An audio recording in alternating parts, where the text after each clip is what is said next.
Good afternoon. I'd like to elaborate for posterity what many of us had dealt with for the last 4 years and how it got like that. I was reluctant to make this video, but I think it's important, even given how many similar videos there are out there, to add my voice. And that anyone with even a remotely like viewpoint should also speak out in order to drown the cacophony of noise emanating from a vehement minority who insist their worldview be taken into account regardless of its falsity and harmfulness. One of the hallmarks of the culture that has developed around Trump and the reality show circus act that was his ex-presidency and still continues without his boorish, distracting presence is the amount of time and energy it sucked from real problems that need attention and tending to. Just as a most obvious example, when the Trump virus reached our shores, instead of ramping up testing and production of hand sanitizer and masks, just for example, a huge amount of energy was instead channeled into turning the Trump virus into a political game of denial, conspiracy theories, and accusations.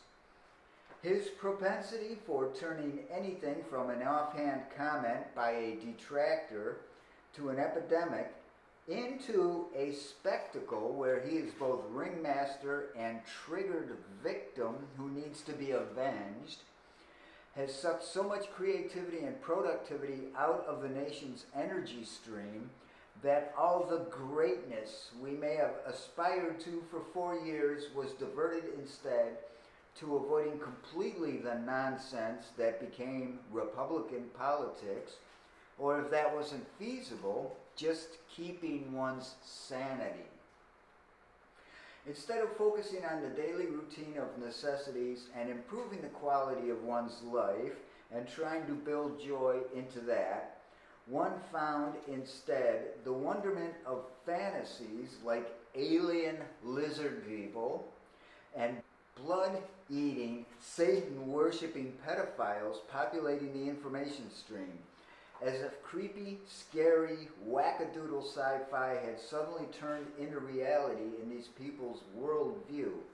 And instead of finding common ground in which to come together to solve real-world problems, our attention was hijacked to confront the constant inanity of opinions and actions more appropriate to school children who accidentally ingest LSD instead of public servants and a great swath of American adulthood, many of whom, horrifyingly, are voters. We have gone from becoming a bastion of freedom, democracy, and stability, however flawed, to a freak show attraction spending its vast resources to fight among itself, with everyone involved the loser, and the rest of the world unsure whether we more deserve their pity or mockery. However materially we may still stand in the world, our stance as a nation likely to provide for the health and well-being of its inhabitants' bodies, minds, and spirits has plummeted to the bottom of that scale. The plaque on the Statue of Liberty would be more honest if it now read, "You want to be sick, stupid, bewildered, and afraid? Well then, come on in." And how did we get here? A business failure who is an incredibly prolific and transparent liar with the ability to transform his many obvious weaknesses and human frailties into a show of success, acumen, and strength in the minds of those who are either easily deceived or want to be deceived is how. I believe a broken education system that values inculcating a culture of consumerism and obedience over the ability to think critically combined with a broken election system that favors fewer parties and representative public servants for voters, allows for ever less qualified candidates to be elected. The competition that our capitalist free market economy produces is constantly promoted by the very politicians who eschew that same competition in politics by striving to ensure it remains a mere monopoly, and if some Republicans get their way, becomes an authoritarian government with no more democracy whatsoever. But those processes I just listed describe how unqualified candidates get elected by a minority of eligible voters, not the candidates themselves. Fixing those processes is subject matter for a whole slew of future videos, but I want to focus on Trump and how an admitted failure. Remember, he owned up to losing about $1 billion in a decade that saw his investor and business peers making money hand over fist. How this admitted failure projected an image of success and savvy that was backed up by nothing more than grade school style make-believe and a reality show. It is really, for all the time, energy, and money involved to analyze the psychology of the business failure turned president and his worshipers, as simple as that. It is no more complex than a seriously flawed man who endeavored not to improve his character through the hard work that always entails, but to take the easy path of dismissing all his many weaknesses and shortcomings, and through a reckless onslaught of verbiage continually seeks to promote and advance his dysfunctional brand and brutalize all those who are willing to point out the emperor has no clothes.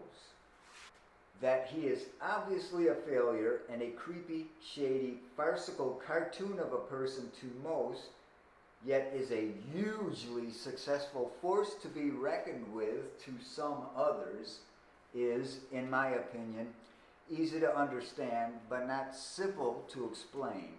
Yet at its core, it's a lack of responsibility, a disinterest in doing the uncomfortable things like gaining a secure knowledge of how our system of government works and where and why it's flawed and what can be done to fix it, what and why our education system teaches us what it does and where and why it's flawed and what can be done to fix it, how we continually practice socialism for the rich and capitalism for everyone else and what can be done to fix that. And to be able to accept that no politician ever is in that position for the good of the people, however much they may practice it in fits and spurts. It is a well understood concept that however well intentioned anyone seeking power is, as they gain power, their ability to distinguish what is right for the most people diminishes, as does their willingness to take advice from others. Of course, all of us are susceptible to this corruption. It is merely a matter of degree. But given the general weakness of the national character created by a mindset of the need for material attainment and a certain level of comfort that fosters a continual anxiety, it is easier to look for and rely on relief from outside sources, that is, government intervention and the players therein that promise us so much, than it is to look inside and change that feeling of lack to something that is more in line with reality.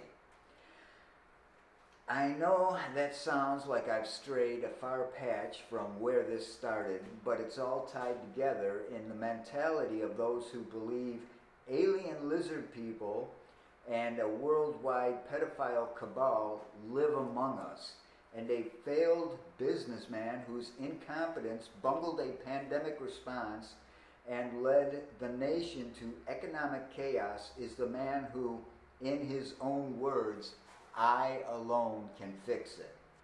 In short, we already know history will view Trump as a colossal farce of a presidential administration, but we'll continue to ask and analyze, how did this feeble-minded business failure ever even get elected? I propose that we simply look at the systems that elect people and teach voters how to, or not how to, think. I would like to leave you with what the Tao Te Ching says about rulers. This is the first part of chapter 17. The highest rulers, people do not know they have them.